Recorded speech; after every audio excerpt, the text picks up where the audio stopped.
Premièrement, ce projet-là, il est venu un peu. Je vais vous expliquer d'où vient ce projet-là. À un moment donné, il y a eu un professeur qui vient du Liban, s'appelle le professeur Younes, un professeur assez éminent, qui est professeur invité à Polytechnique, nanana. En fait, ce prof, ce qu'il fait, il fait de l'optimisation géométrique. C'est-à-dire, tu fais mettons que tu veux faire l'analyse du vent sur plusieurs années. Donc lui, ce qu'il fait, il fait l'analyse du vent sur quelques années données, 3-4 ans. Et avec une projection géométrique, il arrive à anticiper et à prédire la température, le vent qu'il va avoir dans 20, 25, 30 ans. Okay? Puis ici, à Rimouski, il y a plusieurs profs, surtout M. Abdelrazak El-Wafi, qui a une grosse expertise en ce qui concerne l'analyse de la variance. Ça veut dire quoi l'analyse de la variance? L'analyse de la variance est une méthode qui permet de réduire le nombre d'essais avec une méthode statistique. C'est-à-dire, mettons que je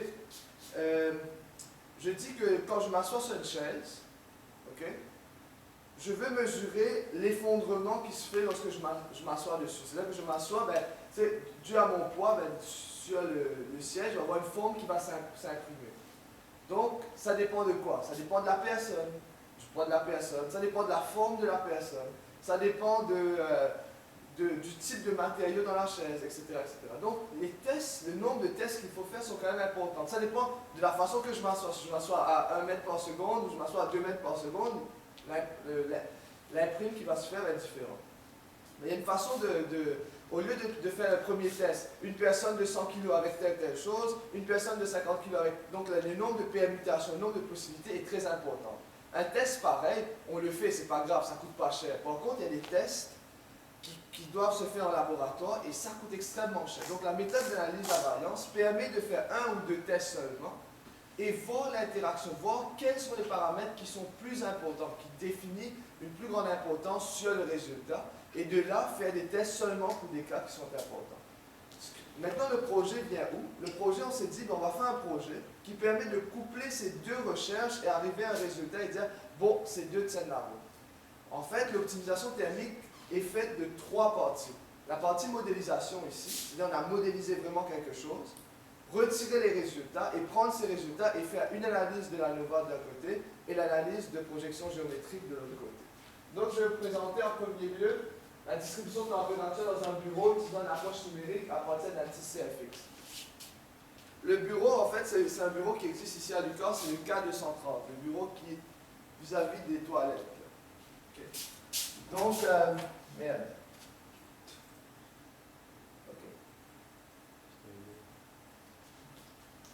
Okay. Donc, comment est définie la confortabilité thermique? La modélisation, en fait, on veut créer un outil avec ANOVA ou la projection qui permet de réguler automatiquement le confort thermique. Le confort thermique, vous comprenez, c'est-à-dire on veut une température constante qui est bonne pour nous. Mais pour le faire, il faut homogénéiser la température. C'est-à-dire dans cette pièce, si ici il fait 40 degrés il fait à 40 degrés, au milieu il fait 35 degrés, à l'arrière il fait 20 degrés, c'est difficile de gérer ça. Tandis que s'il fait partout 40, c'est plus facile d'apporter un contrôle dessus. Donc la première étape était d'homogénéiser la température.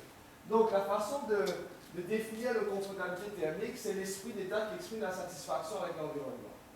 Et il y a toute une définition qui est donnée par les ingénieurs, mais c'est exactement la même chose. Donc l'homogénéité thermique, c'est quoi? Le confort thermique est plus facilement obtenu lorsque la distribution de température est homogène. Dans une chambre, si on veut contrôler la température, la première chose à faire, c'est vraiment qu'elle soit homogène. Dans des laboratoires où il y a des trucs biochimiques, etc., on contrôle la température, mais on assure aussi que la température est partout, à tout point, est la même. Donc, une perte ou gain de chaleur excessive mène à une sensation de non-confort, c'est sûr. Par exemple, vous ouvrez la porte, tout de suite, il y a un courant d'air froid qui rentre, même si la température moyenne est de 35 degrés, mais vous sentez le froid. Donc, c'est aussi la modélisation permet aussi de voir quels sont les courants d'air qui vont passer et comment les éviter. Okay? Donc, c'est ça. Le but du travail, c'est d'acquérir l'homogénéité thermique, d'unifier ces distributions sporadiques de température par le biais d'une disposition optimale des différentes sources et pertes de chaleur, de sorte à faciliter l'obtention du confort thermique. Et cette modélisation nous permet de signer une distribution de température pour différents scénarios et ainsi pouvoir sur l'arrangement optimal des puits et des sources thermiques. Premièrement, on modélise, puis après, on fait un calcul statistique pour voir où on doit placer différentes choses, quel doit être le niveau pour acquérir la distribution thermique qu'on veut. Donc voici la modélisation qui a été faite. Premièrement, il y a deux choses. N'oubliez pas, mettons cette chambre. Je dois contrôler sa température. Mais pour contrôler sa température, il faut que je contrôle la température. Il faut que j'arrive à modéliser quelles sont les entrées de flux thermique. Par exemple, cette chambre, je ne sais pas, est-ce qu'il y a à l'extérieur, il y a l'air de l'extérieur qui rentre. Donc, premièrement, il faut que je modélise l'air de l'extérieur, que je modélise lorsque cette air traverse les conduites, est-ce que la température va varier, quelle va être l'entrée ici, et cette entrée, comment elle va influencer cette chambre. Donc, premièrement, on a modélisé la conduite. Le inlet ici, c'est l'extérieur. L'air, il rentre dans les conduites et il rentre dans la chambre par ces deux points-là. Donc, ces deux points ici, c'est équivaut à ces deux points-là. Puis, dans la chambre maintenant, il y a 4 personnes, 4 ordinateurs et 4 moniteurs. Les 4 ordinateurs, 4 moniteurs et 4 personnes, chacun produisent la chaleur, sont des sources de chaleur. Donc, il faut que je modélise tout ça et que j'arrive à avoir l'interaction de tout avec une sortie qu'on a définie avec une sortie de 0,225 kg par seconde, quelles vont être les distributions. OK? Ce qui est important à comprendre, c'est qu'on aurait pu modéliser tout comme un bloc. Par exemple, on aurait pu dire, je colle la conduite avec la chambre et je modélise le tout d'une shot. Mais je voulais que l'outil soit générique. Générique veut dire que si d'un coup la conduite elle change, ben, je n'ai pas besoin de tout changer en modélisation, j'ai juste besoin d'enlever la conduite, mettre une autre conduite. Si la température extérieure change, ben, l'outil marche toujours. C'est un outil très générique. Un outil très générique. Okay? Donc, qu'est-ce qu'on fait en premier lieu? Voici les équations analytiques qui sont développées. Je vais passer vite dessus, sinon j'en sais, je vais dormir. Donc, qu'est-ce qu'on comprend? C'est que la variation de température dans une pièce, okay, la variation de température dans une pièce équivaut à les flux de chaleur qui rentrent, plus le changement dans le volume de contrôle, plus les pertes de chaleur. En gros, la première équation en haut, là, ça veut dire exactement ça. Vous voyez, le changement d'énergie dans un système égale à le changement dans le volume de contrôle, plus les flux de chaleur qui rentrent et qui sortent par les murs, plus les autres flux de chaleur qui rentrent et qui sortent par les conduits. Grosso modo, toutes les équations satisfont ça. La quantité de chaleur qui est perdue égale à les pertes par les murs, donc 4 murs, plus les entrées et les sorties des conduites. On oublie le sol, on oublie le plafond parce que d'habitude ils sont très bien isolés. Et puis là, on définit quelles sont les pertes. Cette équation, qu'est-ce qu'il dit? Quelles sont les pertes par les murs? Les pertes par les murs, c'est pertes par conduction, pertes par convection, pertes par rayonnement. Conduction, Ka, celui-là, là. Sigma dt dx, c'est-à-dire le gradient de température multiplié par l'air. Pour la convection, c'est la constante de convection H fois la différence de température multipliée par l'air. Et pour ce qui est le rayonnement, c'est égal à sigma epsilon fois l'air fois la température à la 4 moins la température de l'extérieur à la 4. Donc, grosso modo, quand tu intègres tout ça numériquement, ça va donner cette équation-là. Okay? Donc, c'est un truc que vous allez apprendre, puis c'est pas extrêmement compliqué. Donc, l'équation qu'on a maintenant, l'équation qu'on a dessinée, qu'on a écrite, est extrêmement complexe. Et la résolution demande une résolution numérique. Ce n'est pas quelque chose que vous faites l'intégrale différentielle. Assez compliqué. Donc, il faut le programmer et le résoudre numériquement. Il y a des outils qui existent, on va l'entrer dans l'outil, on va le coder dans l'outil pour qu'il puisse nous le résoudre. Et cette équation va nous modéliser toute la distribution de température. C'est ça que je dis. Bon, ici, vu que la plupart d'entre vous n'ont pas fait beaucoup de trucs numériques, donc je vais passer rapidement. En fait, je discrétise la chambre en plusieurs blocs pour pouvoir faire un calcul. Donc, c'est ça qu'on appelle un maillage. Je fais des petits bouts, chacun je vais appliquer les équations et il va me générer pour toutes l'outil, lui. Moi, je vais décrire les conditions frontières et l'outil, elle va me calculer pour tous les maillages. Okay? En gros, c'est ça. Donc, c'est ça le maillage que j'ai écrit.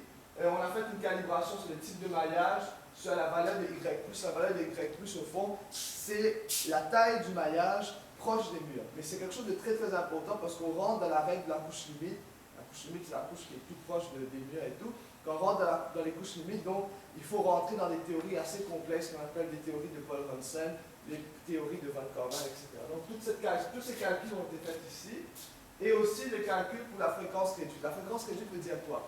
Lorsqu'on fait un calcul numérique, l'outil, lui, il y a des erreurs numériques qui se créent. C'est-à-dire lorsqu'il y a des murs, lorsqu'il y a des planches et tout, il y a de la turbulence numérique qui se crée. Ce n'est pas des vraies turbulences qu'il y a dans la vraie vie.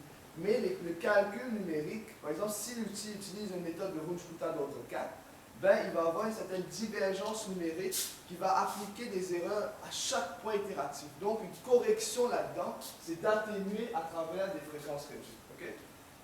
Et on a utilisé des modèles de turbulence, ça s'appelle le K-SST lorsqu'on a des murs, et des modèles de turbulence K-epsilon lorsqu'on est dans la chambre.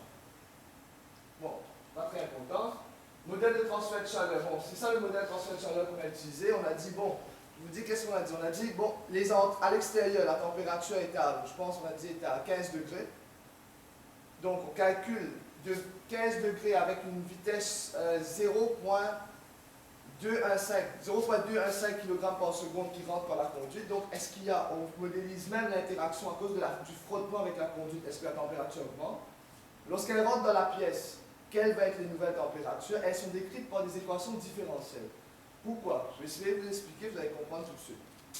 Mettons, j'aurais dit, c'est aussi facile, j'aurais pu faire un calcul, je dis à l'extérieur, la température est 15 degrés par seconde. Je fais un calcul, je dis, ben, lorsqu'elle rentre, elle est à 17 degrés par seconde. Je me dis, ben, pourquoi il faut modéliser la conduite? C'est aussi bien que tu dises, ben, mets 17, puis je calcule à ce moment-là. Non, parce que le calcul se fait, c'est un calcul transitoire, donc pas un calcul steady, pas un calcul où tout le temps c'est pareil. Parce que si demain je dis, ben, la température elle varie dans le temps, mon modèle est capable de calculer à tout temps la variation. Donc c'est une équation différentielle qui décrit la température. Il décrit la variation de la température à tout temps. Et l'outil, lui, prend l'équation pour calculer encore d'autres choses. Les ordinateurs sont à 40 degrés, le moniteur, je pense, il est à 30, etc. On a même modélisé comment on appelle ça? Le ventilateur de l'ordinateur, combien d'air il pompe, quelle température et tout. Donc tout est modélisé. La personne est à 30 degrés.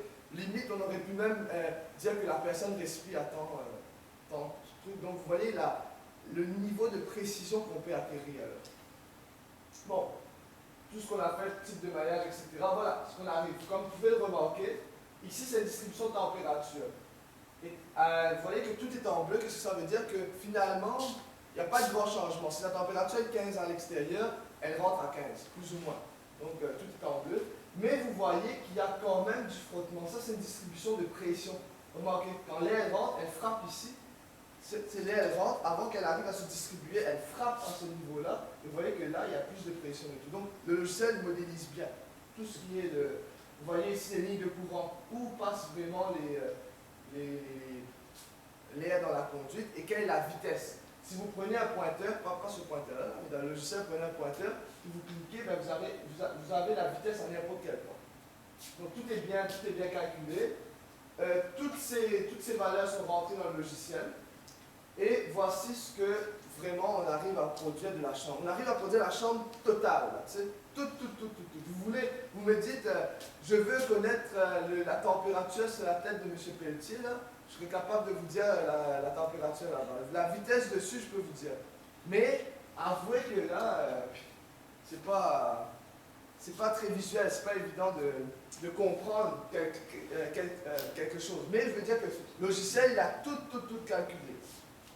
Mais on enlève d'autres résultats pour pouvoir mieux voir. Mais un truc qui est très important pour vous, tout le monde qui vont faire de la recherche, c'est beau de faire plein de choses. Il faut pouvoir comparer parce que quand on code, il y a des sources d'erreurs. Il se peut qu'on a fait des erreurs.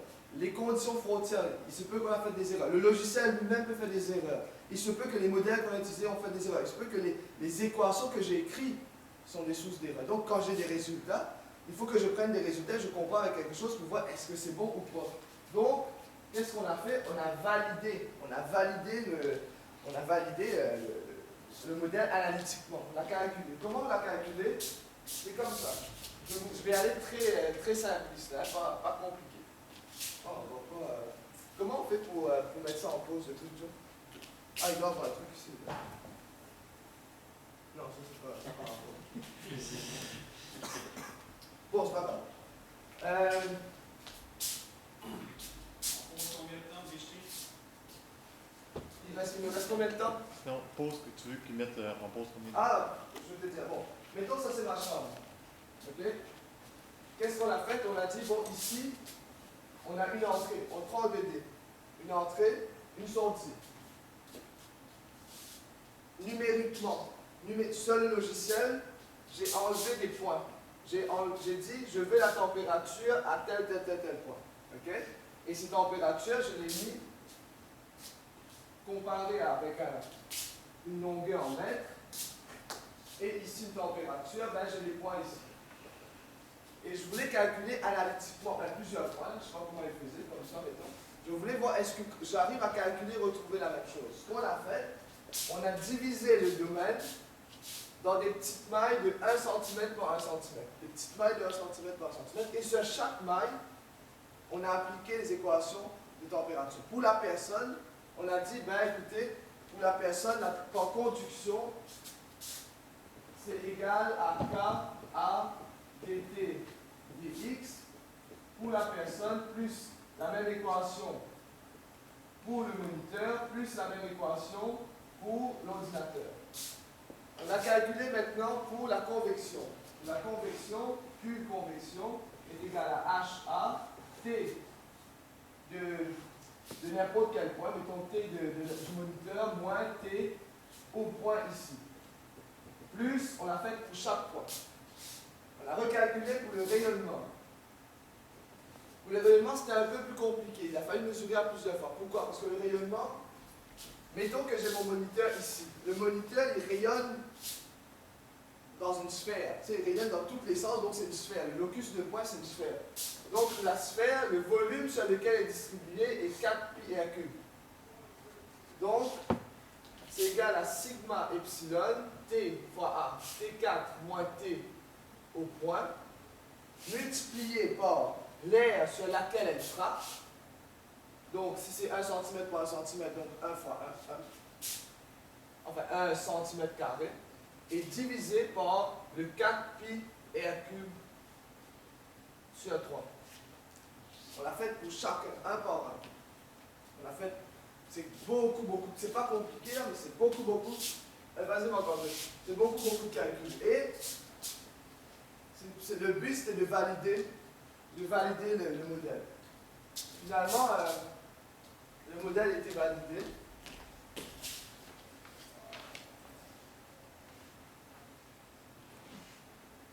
Voilà. Oups, désolé. Le modèle était validé. Là, oui, le modèle est validé. Les résultats ont été vus. On voit ici vraiment on arrive à tout bien modéliser. On voit aussi la possibilité de voir les flux de chaleur et tout dedans. On peut modéliser la variation de température, la variation de vitesse sur n'importe quel plan. Vous voyez exactement, regardez ici, l'ordinateur est plus chaud, le flux de chaleur qui sort, qui frappe la personne. Comment au niveau de l'entrée, de la sortie, quand même,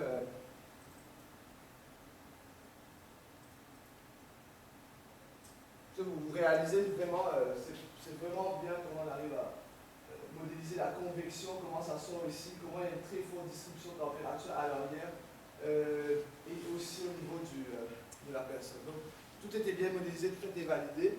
Donc maintenant, brièvement, Nadia va vous parler de la partie, comment on appelle ça? La partie optimisation qui a été faite.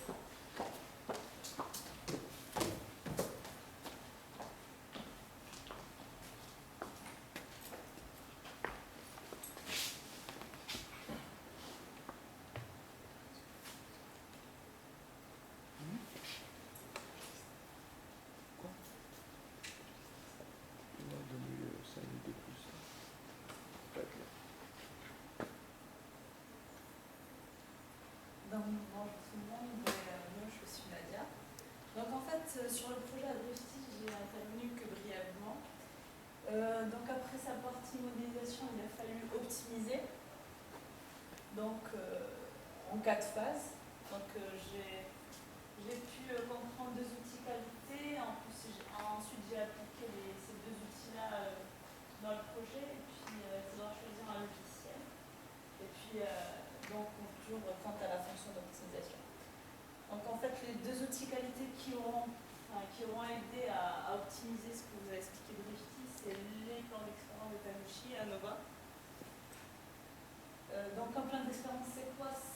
un outil qualité qui a pour objectif l'amélioration de la maîtrise des procédés en même ou UMDC. Donc là, je vous explique un peu qui était Taguchi, ce qu'il a fait. Donc Taguchi, il a repris à la côté des techniciens de théorie datant des années 1920. Il a aussi développé les plans d'expérience qui sont aujourd'hui incontournables et utilisés en domaine, tels que la technologie, l'agronomie, la chimie, la biologie. Donc pour en venir à l'optimisation du projet de Dreyfus, donc on a déterminé 6 facteurs, 6 entrées, donc selon 2 axes, l'axe X et l'axe Y. Toujours l'ordinateur, le moniteur et la personne.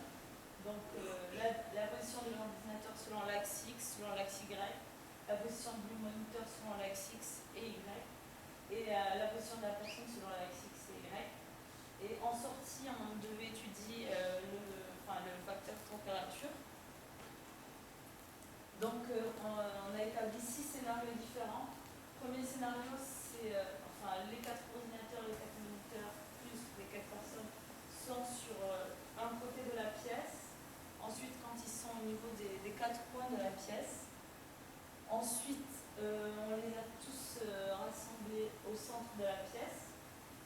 Puis, aux 4 coins, mais distants d'1 mètre du mur. Et pour les 2 scénarios restants, on les a alignés les uns à la suite des autres. Et puis on les a mis aux 4 points, distants chacun de 2 mètres entre eux. Donc en fait, on a donc défini les 6 entrées, on a étudié ce qui se passait en sortie, la température, et on a établi 6 scénarios différents. Et ces 6 scénarios, en fait, ils retracent toute la pièce. Donc les 4 points au centre, chacun distant. Donc ensuite, ça, c'est, on a appliqué les plans d'expérience, la méthode Taguchi. Donc ça, ce tableau, il fait peur, mais il n'y a rien de méchant. C'est juste là, XOR, XN, XP, YOR, YN, YP, c'est les 6 facteurs. Donc la position de l'ordinateur, du moniteur et de la personne selon l'axe X ou selon l'axe Y. Ensuite, SA1, SC2, SC3, scénario 1, scénario 2, 3, 4, 5, 6, dont je vais vous parler. Et on a étudié la température. On a évalué la température en fait, de chacun de ces scénarios pour chacune des positions.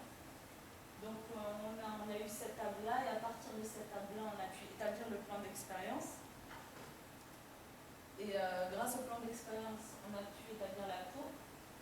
Et en fait, cette courbe, elle décrit la tendance de variation de la température.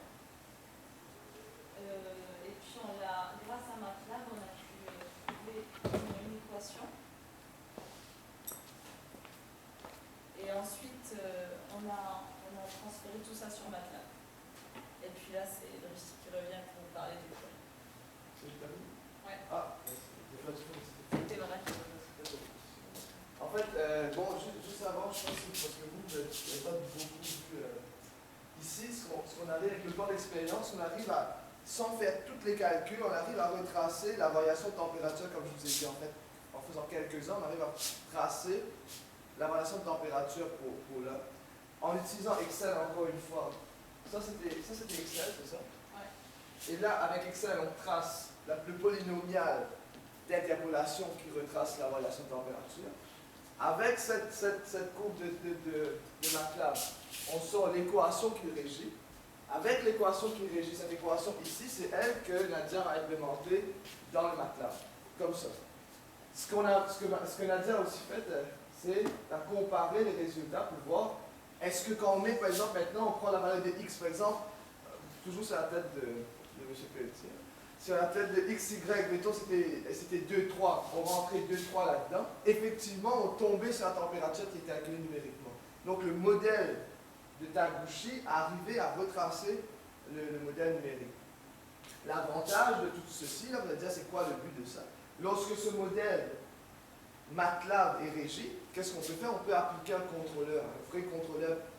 Enfin, on peut coder un contrôleur qui, lui, il va reconnaître les différents modèles à tout point et pouvoir appliquer augmentation de température, diminution de température et contrôler la chambre à plein feu, de manière super bien.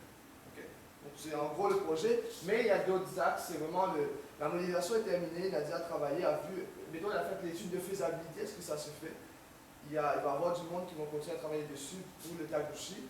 Et au Liban, le travail a déjà été commencé pour voir est-ce que la projection géométrique arrive aussi au même résultat. Donc c'est ça.